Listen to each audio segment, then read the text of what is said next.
I know talking about individual accolades in a likely lost season for the Mets is stupid, but that being said, Edwin Diaz is the favorite to win National League Reliever of the Year, so I figured we'd talk about it and talk about this other individual accolades. Despite the Mets season in 2024, they had no accolades to speak of. They were really robbed in a lot of ways. Lindor wasn't even a Gold Glove finalist.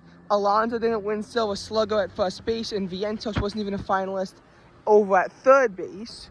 And again, we just saw a lot of Mets players get robbed in a lot of ways. Only Alonso made the All-Star game as well.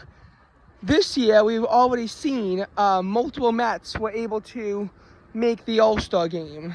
Now, of course, not all the Mets who made the All-Star game wound up being good. Lindor completely fell off a cliff after that before he somewhat resurrected himself in August. Diaz still looks pretty good, and we'll talk about him.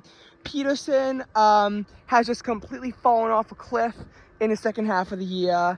Alonso has looked a lot worse as of late as well. I think those were the Mets who wound up making it, but it's still something worth keeping in mind. So, Lindor had no shot at the MVP last year. And we will talk about other accolades, not just MVP. I do think this year, in both the AL and the NL, we have more serious competition for MVP than we did last year. Lindor really had no chance. They just had to throw his name out there so that there'd be some kind of media headline, but it shouldn't have been him. I feel like someone else like Schwarber or Harper could have actually have given Ohtani some more serious competition. But I digress. But like Mendoza, manager of the year, well, now we're seeing why he's not, but last year there was a very strong case to make him one, and he got third. So there was a lot of ways the Mets got robbed. The Mets, weirdly enough, got manager of the year in 2022, and many would argue Buck Showalter didn't deserve it after he folded the division away.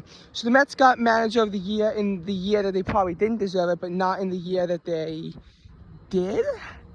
I guess record matters.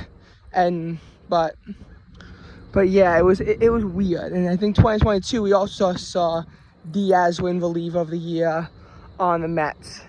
2018 we saw DeGrom win a Cy Young. I think he also won Cy Young in 2019. As a member of the Mets. I think he was Rookie of the Year in 2014. So there were a lot of people getting awards. Alonso's Rookie of the Year in 2019. Many would argue he got robbed of both Silver Slugger and also arguably even of MVP, as he hit 53 home runs, a rookie record. But anyway, we're going back to this. So Diaz is probably the only Met who has a real chance of winning reliever of the year. Right now his odds are minus 200. The tough part about Diaz is he going to be able to win it when the Mets don't find themselves in safe situations that often, because the team itself sucks. Last year with the relievers of the year, one was Emmanuel Clase, the other I think was Devin Williams. They were both on good teams. The Mets really aren't a good team. They don't find themselves in safe situations all that often. But when Diaz is called upon, he's usually been successful. His ERA is, I think, like a 1.92 right now, which is a dramatic improvement over his mid-threes ERA last year. Last year, Diaz was not always reliable. This year, he has almost always been reliable, and his biggest blow-ups have actually been when they didn't even matter. On April 9th, he allows 3 runs to the Marlins, and I think he only gets 2 outs. But the Mets were already losing 2-0 when that happened. So it was a non-safe situation. And even though, again, Diaz failed, his ERA was in the mid-5s, it wasn't like he blew a save or anything like that. In fact, he only has 2 blown saves all year, though. He has 2 losses. But he also has picked up 6 wins as well. And again, that was April 9th.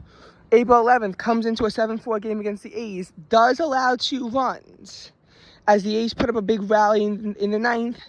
However, he slams the door, and the Mets still win 7-6. So he still gets the save, even though it was messy.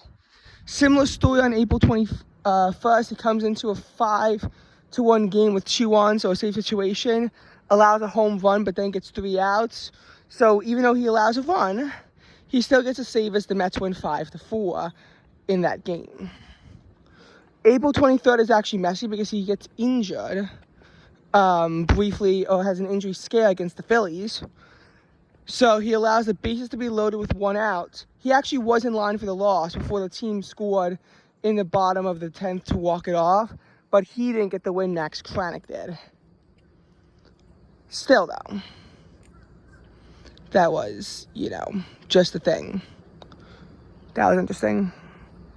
As for, in May, he was nails in May. June, he was also really reliable, except on June 2nd. He did allow a run and blow a save to the Dodgers, still earned the win, as he didn't let the Dodgers walk it off, and the Mets came back in the 10th to win it. So there was that. But as far as Diaz went, after that, he was again back to being reliable. Post All-Star break, though, he began to show some signs of cracking.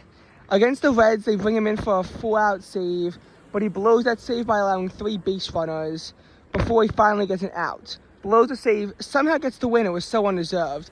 I think instead of giving Stanek the save there, you give Stanek the win, and not Diaz under the brief and ineffective clause, because he only got 1 out, and while he didn't allow a run, he blew the save. It was a bit of a nightmare, actually. And the Mets would be very fortunate they scored in the bottom of the 8th in that game. On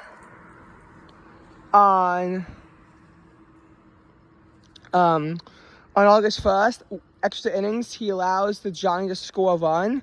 And because the offense could do absolutely nothing in the bottom of the 10th, and the Giants won 4-3, he gets the loss. August 10th allows a solo shot to Isaac Collins and allows the Brewers to walk it off. And again, he has picked up saves in the month of August. One of them, though, on August 16th actually came as Diaz allowed a solo shot to Eugenio Suarez. It was 3-0, so 3-1 after the blown save. 3-1 after the solo shot, so he still gets a save there. And then against the Marlins, they bring him in a 9-8 game, but he allows 2 runs and it becomes 11-8. Still, though, Diaz should be the favorite to win reliever of the year based on how reliable he's been. And we'll see what happens. But no other Met really has a shot. The Pete Alonso MVP conversations were fun when they lasted in April, but really he has no shot. PCA is also really fallen off a cliff. It's probably going to be Shohei Ohtani. The only way it's not is Kyle Schwarber. He has 49 home runs to Ohtani's 45. Also has a lot more RBI. Ohtani's a better player with Schwarber's low batting average, and Schwarber's also much worse in the field. The way it might go against Ohtani is if his pitching isn't very reliable, but his pitching has actually improved significantly, so we'll see how that goes. I think Ohtani wins it, but Kyle Schwarber has a chance. As for the AL, it's probably going to be Judge again. Raleigh does have 8 more home runs, but Judge is catching up. Raleigh's also seemingly selling out for the home run. Well, Judge isn't, but it's also tough to say what's going to happen with Cal, depending on what his home run total winds up being. Like, if it's 63, it'll probably go to him over Judge, but that's tough to say. What also goes against Judge is that he was injured. That also doesn't goes against him. So Cal Raleigh certainly has a chance. Plus, Raleigh also catches, while Judge just gets to be lazy in right field. Cy Young in the AL, we have a pretty close race between Skubal and Crochet, but pitchers like Max Fried really have lost their chance. In the NL, I hate that's going to be Paul Skeens, but it probably will be, seeing as Sanchez has not been as reliable as he once was, and Wheeler got injured.